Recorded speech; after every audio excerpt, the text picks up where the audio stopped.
Hello friends, welcome back to my YouTube channel. आज मैं आप लोगों के लिए बिहार बोर्ड के क्लास 12 के इंग्लिश का 9th पोएम स्नेक का एमसीक्यू मल्टीपल चॉइस क्वेश्चन लेकर आया हूं। जैसा कि आप जानते हैं कि बिहार बोर्ड में 50% ऑब्जेक्टिव और 50% सब्जेक्टिव क्वेश्चन पूछा जाता है, इसलिए मैं हर चैप्टर का 2 वीडियो बनाता हूं, एक ऑब्जेक्टिव और दूसरा सब्जेक्टिव। अगर आपने अभी तक मेरे पिछले वीडियोज प्रोज सेक्शन और पोएट्री सेक्शन के वीडियोज को नहीं देखा है तो आप 1 बाय 1 करके सारे वीडियोज को देख लेंगे, ताकि आपको आपका कॉन्सेप्ट क्लियर हो जाएगा और आप एग्जाम में अधिक से अधिक मार्क्स ला सकेंगे।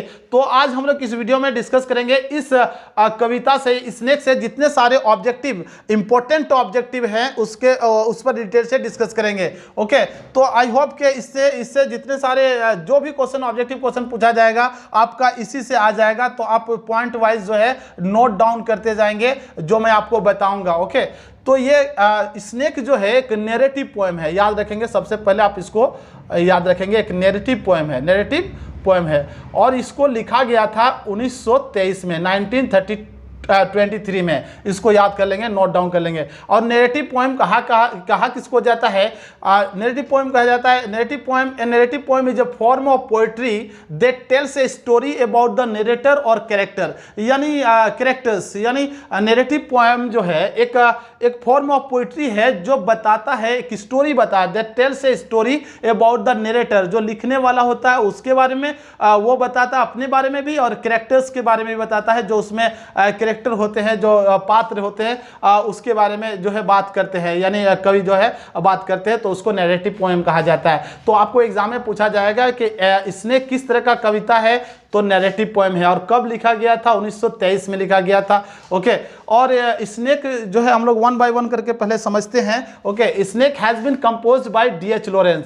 तो स्नेक जो है कब किसके द्वारा लिखा गया है, किसके द्वारा कंपोज किया गया है? तो डीएच लॉरेंस के द्वारा कंपोज किया गया है। तो आप के लिए ये पॉइंट भी बहुत इंपॉर्टेंट है। और बोर्न कब हुआ, इनका जन्म कब हुआ था? 11 सितंबर 1885 यूके में हुआ था, यानी 11 सितंबर 1885 में यूके यूनाइटेड किंगडम में हुआ था, यानी लंदन में, इंग्लैंड में हुआ था। और डेथ जो इनकी मृत्यु हुई थी 2 मार्च 1930 में फ्रांस में हुई थी। इनका मृत्यु जो हुई थी 2 मार्च 1930 में फ्रांस में हुई थी। तो डेट ऑफ बर्थ और डेट ऑफ जो है डेथ याद रखेंगे, यानी उनका जन्म कब हुआ था और उनका मृत्यु कब हुआ था, ये फिगर याद कर रखेंगे। नेक्स्ट पॉइंट देखेंगे, he was an English poet. वो एक इंग्लिश पोएट थे, यहाँ पे मैंने लिखा इंग्लिश पोएट, याद रखेंगे, यानी इंग्लैंड के थे।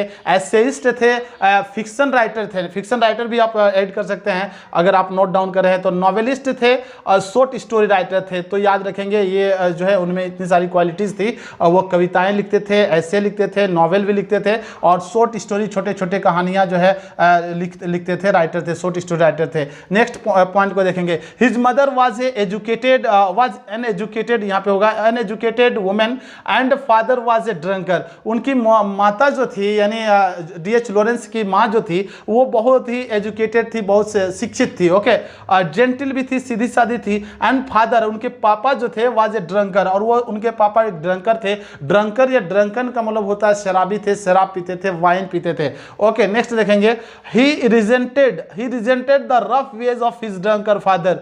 तो होता क्या है उनके साथ, डीएच लॉरेंस के साथ, उनके पापा जो है ड्रंकर थे, शराबी थे, इसलिए वो रिजेंट करते थे। रिजेंट का मतलब होता है विरोध करना, बुरा मानना। तो विरोध करते थे उनके पापा का जो रफ वेज था, यानी जो सख्त रफ जानते हैं, रफ वेज, जो कठोर जो उसमें जो वेज था ऑफ स्पीकिंग या बिहेविंग, उसको जो है उसके पापा का, तो उसको आप वो क्या करते थे, उसका विरोध करते थे।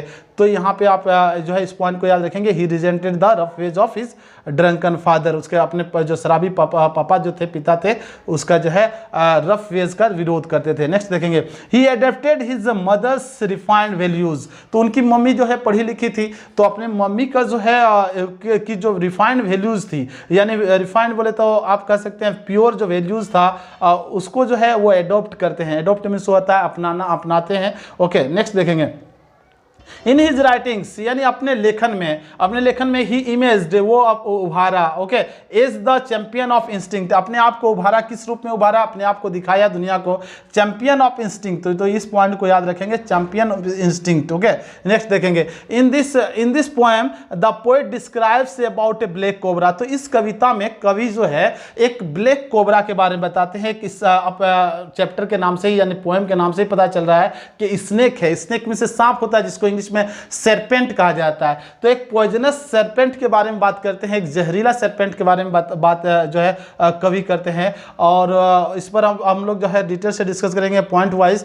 तो इनके बारे में थोड़ा समझते हैं कि ये डी.एच. लॉरेंस का जो है इंपॉर्टेंट वर्क्स था, याद रखेंगे, लिख लेंगे आप, ladies Chatterley's lover, ladies Chatterley's lover, तो वो एक उनका इंपॉर्टेंट वर्क था।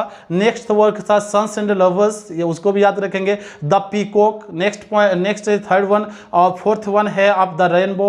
ये सब उनका जो है इंपॉर्टेंट वर्क्स है, आप लिख सकते हैं, ओके। मैं फिर से एक 1 बाय 1 करके लिखा देता हूं, आप लिखेंगे the lady Chatterley's lover, sons and lovers, okay, the rainbow, और एक लिख सकते हैं द पीकॉक। ये 4 इसमें से भी आपको ऑब्जेक्टिव क्वेश्चन पूछा जा सकता है। नेक्स्ट देखेंगे, in a hot day the snake came to his water trough to drink water. तो होता क्या है, कवि के साथ होता है क्या है, एक स्नेक आता है, उसके घर के पास एक वाटर ट्रो के पास आ जाता है। वाटर ट्रो कहा जाता है जहाँ पे जो है वाटर जो है जमा रहता है, ओके, स्टोर होता है वाटर, उसको कहा जाता है। आप कह सकते हैं एक तरह का टब को कह सकते हैं। तो वहाँ जो है एक हॉट डे था, यानी गर्मी का समय था, बहुत ज़्यादा गर्मी थी। तो स्नेक जो होता है, सांप जो होता है, अपने होल से निकलता है, अपने बिल से निकलता है, और वो जो है पानी पीने के लिए he was very thirsty, the snake was very thirsty, बहुत ज़्यादा प्यासा था। इसलिए वो स्नेक क्या करता है, वो कम आउट होता है, अपने बिल से बाहर निकलता है और वाटर ट्रो में आ जाता है। किसके वाटर ट्रो में? राइटर के यानी डी.एच. लॉरेंस के वाटर ट्रो में आ जाता है। और क्यों आता है? टू ड्रिंक वाटर, वाटर पीने के लिए आता है। तो आपको इस पॉइंट से आपको पूछा जाएगा एग्जाम में कि जो स्नेक निकलता है यानी पानी के लिए पीने के लिए जो आता है, तो उस समय कौन सा समय था? तो हॉट डे था, ओके। और जो है निकलता है तो वो कहाँ जाता है? तो वाटर ट्रो के पास जाता है। और क्यों जाता है? तो वाटर पीने के लिए आता है वहाँ पे, टू ड्रिंक वाटर। तो सेम चीज इसके साथ भी होता है। डी.एच. लॉरेंस को भी प्यास लगती है, थर्स्टी, मतलब ये हॉट डे था तो सबको प्यास लगती है, ओके।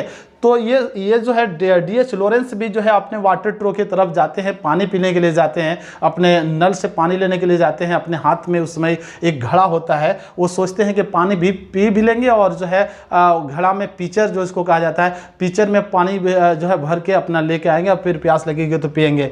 तो ये सोच कर वो जाते हैं, ओके। ये भी सामने वो भी पानी के लिए पीने के लिए आते हैं, यानी कवि वाटर ट्रो के पास। तो होता क्या है, the poet was wearing a pyjama, तो ही वाज इन हेस्ट। तो इस समय होता क्या है, पोएट जो है एक पैजामा पहने हुए होता है, ओके, पैजामा। तो यहाँ से आपको यहाँ से भी ऑब्जेक्टिव क्वेश्चन पूछा जाएगा कि कवि जो है क्या पहना हुआ था?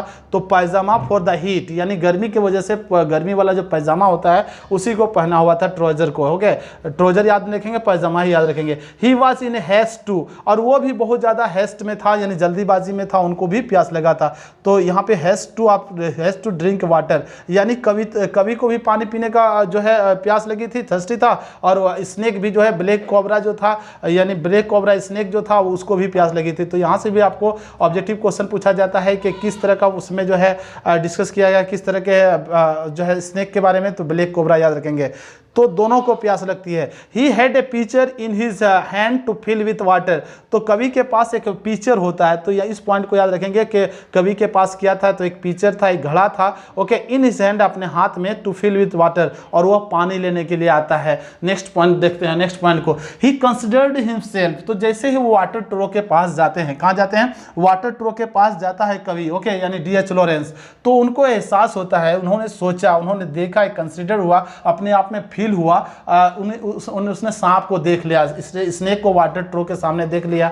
तो उनको लगा कि अपने आप को, उन्होंने कहा, उसने सोचा कि मैं तो सेकंड कमर हूँ। सेकंड कमर का होता है मतलब होता है बाद में आने वाला, यानी दूसरा आने वाला। तो इससे पहले ही वाटर ट्रो में कौन आ चुका था? पहले ही ब्लैक कोबरा आ चुका था पानी पीने के लिए। तो ये जो है कवि साहब सोचते हैं कि जो मैं बाद में आया हूँ, इसलिए मुझे वेट करना चाहिए, मुझे इंतजार करना चाहिए। पहले इस सांप को जो है, स्नेक को जो है, यानी ब्लैक कोबरा को पानी पीने देते हैं, उसके बाद जो है हम बाद में आए हैं तो हम बाद में पिएंगे, यही सोच कर क्या करते हैं वो सेकंड कमर हो जाते हैं, वो वेट करते हैं। The snake looked at the poet vaguely, तो उस समय क्या होता है, अचानक जो है कवि स्नेक जो है कवि को देख लेता है। ओके, स्नेक देख लेता है तो वो देखता है, लुक देखता है यानी देखता है, पोएट को देखता है वेगली, यानी वेगली का मतलब होता है और नॉट क्लियरली, ज़्यादा एक बार ध्यान देता है, ऐसे करके देखता है, उसके बाद जो है ज़्यादा स्पष्ट, नॉट क्लियर कह सकते हैं, नॉट क्लियर यानी ज़्यादा क्लियरली नहीं देखता है, एक बार उधर देखता है, फिर जो है अपनी नज़रें चुरा लेता है सांप। ओके, तो इससे जो है डर से डर जाता है, he was panicked, the poet was panic that time. Okay, to see the snake, fearful snake, डर जाता है फियरफुल स्नेक को, भयानक स्नेक को देखता है तो एक कुछ पल के लिए कौन डर जाता है, कौन डर जाता है, कवि डर जाता है। तो his education, okay, his education told him यानी said to him to kill the snake, तो उससे होता है क्या है, उसका एक एजुकेशन, सेंस ऑफ ह्यूमर जो है कवि का, तो उसका सेंस ऑफ ह्यूमर यानी उसका जो शिक्षा था, नॉलेज जो था, वो कहता है कि नहीं अब इसको सांप को छोड़ नहीं देना चाहिए, इसको मार देना चाहिए। ओके, तो सारे पॉइंट्स को लिखा नहीं जा सकता है, तो सेंस ऑफ ह्यूमर यहां से भी पूछा जा सकता है कि उसको किसने हिट करने के लिए कहा, मारने के लिए कहा, किल करने के लिए कहा सांप को, तो सेंस ऑफ ह्यूमर कह सकते हैं या सेंस ऑफ कह सकते हैं एजुकेशन। ओके, उसका एजुकेशन जो था, नॉलेज था, उसने कहा कि नहीं अगर तुम नहीं मारोगे इसको, सांप को नहीं मारोगे तो हो सकता है वो तुम्हें काट लेगा, डस लेगा, स्टिंग कर लेगा, तो फिर तुम तो गए। ओके, तो इससे डर जाता है, कुछ देर के लिए वो सोचता है। देखिए the day mentioned in the poem, तो यहाँ इसमें ध्यान रखिएगा कि ये मेंशन जो किया गया है यानी हॉट डे का बात किए हैं कि गर्मी का समय था, तो ये जो मेंशन किया गया है कौन सा दिन था, कौन सा समय था उस समय, तो जुलाई का महीना था,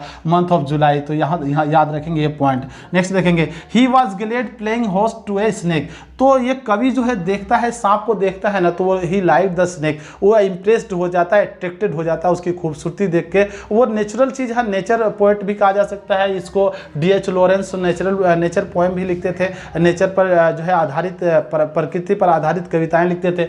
तो वो क्या करते हैं, मेंशन करते हैं, तो वो जब देखते हैं तो उसको देखकर, सांप को देखकर क्या हो जाता है, बहुत ज़्यादा खुश हो जाता है, हैप्पी हो जाता है, और उसको लगता है कि उसके साथ हम थोड़ा मेज़बानी उसका करें, यानी उसका जो है जो खातिर नवाजी करें, किनका, सांप का। ओके, नेक्स्ट देखें, लेकिन फिर वो सोचते हैं कि अगर इस खातिर नवाजी करने के दौरान या मेज़बानी करने के दौरान अगर मुझे काट लेगा तो फिर तो मेरी मृत्यु हो जाएगी, हम तो गए। ठीक है, तो ये सोच कर क्या होता है, he had a desire to talk, कुछ देर के लिए उसको भी लगता है कि हमको जो है, उसको एक इच्छा होती है कि स्नेक से हम थोड़ा सा बात करें, तो यहाँ से याद रखेंगे, he had a desire to talk the snake, से इच्छा जाहिर करता है कि हम बात करते, काश हम बात कर लेते, यानी ब्यूटी ऑफ नेचर था ना वो सांप, स्नेक, तो उससे थोड़ा सा अच्छा लगता है, प्यारा लगता है, क्योंकि the poet also like the snake, snake को पसंद करता था, लेकिन उसका education said to his education said to him, यानी उसकी एजुकेशन जो थी, उसने कहा कि तुम इसको मार दो, इसको मारोगे नहीं तो फिर तुमको काट लेगा, तो तुम जाओगे, इस दुनिया से चले जाओगे। तो यहाँ फिर एक बात देखिए, यहाँ पे the beliefs prevailing in Sicily about A snake, तो बिलीफ जो था, यानी बिलीफ का मतलब होता है जो आस्था थी, जो धारणा थी, प्रिवेल था, प्रिवेलिंग का मतलब होता है प्रचलित, फेमस कह सकते, सॉरी फेमस, पॉपुलर जो था, सिसिली में एक जो है एक धारणा, एक कॉन्सेप्ट, एक कह सकते हैं एक आस्था प्रचलित था, बहुत मशहूर था। कैसा मशहूर था, अबाउट ए स्नेक, स्नेक के बारे में, एक सांप के बारे में, ब्लैक्स आर इनोसेंट, कि ब्लैक जो होते हैं वो इनोसेंट होते हैं, एंड गोल्डन आर वेनस, और गोल्डन जो होते हैं, गोल्डन कलर के यानी येलो ब्राउन कलर के जो होते हैं वो वेनस होते हैं, वेनोमस होते हैं, सॉरी वेनोमस, वेनोमस का मतलब होता है पॉइजनस, यानी टॉक्सिकेंट कह सकते हैं, टॉक्सिकेंट का मतलब भी तो जहरीला, और पॉइजनस में से जहरीला, और वेनोमस में से जहरीला, तो जहरीला वहाँ माना जाता था। सिसिली में एक प्रचलित थी, एक आस्था प्रचलित थी कि स्नेक जो होते हैं, ब्लैक स्नेक जो होते हैं बहुत ही इनोसेंट होते हैं, बहुत मासूम होते हैं। ओके, और गोल्डन जो होते हैं, गोल्डन कलर के जो होते हैं, ओके, यानी कह सकते हैं ब्राउन, येलो ब्राउन कलर के जो सांप होते हैं, स्नेक होते हैं, सरपेंट होते हैं, वो बहुत वेनमस होते हैं, यानी जहरीला होते हैं। So it would be killed, इसलिए उसको मारा जाता है। ओके, तो यहाँ वो जो है एक बार सोचते हैं, फिर थोड़ा देर के बाद होता है क्या है, एक लोग लेते हैं, लोग में से होता है एक लकड़ी का एक टुकड़ा लेते हैं और उससे हीट करते हैं। किसको हीट करते हैं, सांप को या स्नेक को। तो उससे क्या होता है, पिछला उसका जो है पिछला हिस्सा में टेल में उसको लग जाता है, किसको, सांप को लग जाता है। तो वो सांप जो है फिर धीरे धीरे छटपटाता होकर अपने होल में घुस जाता है। तो वो ये सब सिचुएशन देखता है, कंडीशन सांप का देखने के बाद जो है पोएट क्या करता है, he later regretted, regretted for hitting the यहाँ पर कह सकते हैं फॉर हीटिंग द स्नेक। तो बाद में वो पछताने लगता है कि हमको नहीं मारना चाहिए, ये तो गॉड के द्वारा बनाया गया है और ये बहुत इनोसेंट लग रहा था, हमको नहीं मारना चाहिए, वो रिग्रेट करता है। तो आपको यहाँ से ऑब्जेक्टिव पूछा जाएगा कि इस पॉइंट से कि सिसिली में ब्लैक्स कैसे थे, सिसिली में जो प्रचलित थी यानी जो आस्था जो धारणा प्रचलित थी तो किस तरह का जो है ब्लैक स्नेक्स कैसे किस तरह के होते थे, ब्लैक स्टार क्या थे, इनोसेंट थे या गोल्डन क्या थे, तो वेनोमस थे। तो याद रखेंगे। नेक्स्ट पॉइंट को देखेंगे। इस पॉइंट में वो रिग्रेट क्यों होता है, तो फॉर हीटिंग द कह सकते हैं स्नेक विथ ए लॉग, एक लॉग से मारने के कारण उसको लग जाता है, चोटिल हो जाता है, हर्ट हो जाता है, तो उससे जो है उसको बुरा लगता है, रिग्रेट फील होता है, पछताता है, रिपेंट होता है। नेक्स्ट देखेंगे। He compares it to a sea bird albatross है ना ऑफ एंशिएंट मैरिनर, वहाँ एंशिएंट मैरिनर लिख सकते हैं आप कि वो जो है कंपेयर करता है, ओके, कभी कंपेयर करता है इस सांप का, इस स्नेक का, ब्लैक कोबरा का एक सी बर्ड से, और उसका नाम था एल्बेट्रोस, ओके। और ये जो है एक लिखा गया है एल्बेट्रोस जो है एंड द एंशिएंट मैरिनर जब पढ़ेंगे तो उसमें एक एल्बेट्रोस नाम की चिड़िया को, सी बर्ड को दिखाया गया है, तो उससे ये कंपेयर करता है। तो इस पॉइंट्स को याद रखेंगे कि कवि जो है स्नेक को किससे कंपेयर करता है, तो सी बर्ड यानी जो है समुद्र का एक चिड़िया, समुद्री चिड़िया यानी एल्बेट्रोस कह सकते हैं उसका नाम। और वो कहाँ की एल्बेट्रोस, तो एक द एंशिएंट मैरिनर आप एक बुक है उसको पढ़ेंगे तो उसमें इसको दिखाया गया, तो उसी से ये कंपेयर करते हैं। नेक्स्ट देखेंगे। The snake appeared like a king in exile, snake कैसा अपीयर होता था, कैसा दिखता था, ओके, किंग इन एग्जाइल। तो यहाँ पे किंग इन एग्जाइल ये किसके बारे में लिखा गया, stand for king in exile, ये एक फ्रेजल वर्ब है और ये स्टैंड करता है किसके लिए, king in exile means the snake. तो आई होप जितने सारे ऑब्जेक्टिव क्वेश्चन पूछे जा सकते हैं इस पर मैंने डिटेल से डिस्कस किया है, एक बार स्क्रीनशॉट ले लेंगे आप, ओके। अगर आपने अभी तक मेरे पिछले वीडियोस को नहीं देखा है तो आप सारे 1 बाय 1 करके देख लेंगे। अगर आपने अभी तक मेरे चैनल को सब्सक्राइब नहीं किया है तो आप जो है सब्सक्राइब कर लीजिएगा, दोस्तों को शेयर कीजिएगा, अच्छा लगा तो कमेंट जरूर कीजिएगा। थैंक यू, मिलते हैं नेक्स्ट वीडियो में। Keep watching my videos, thank you.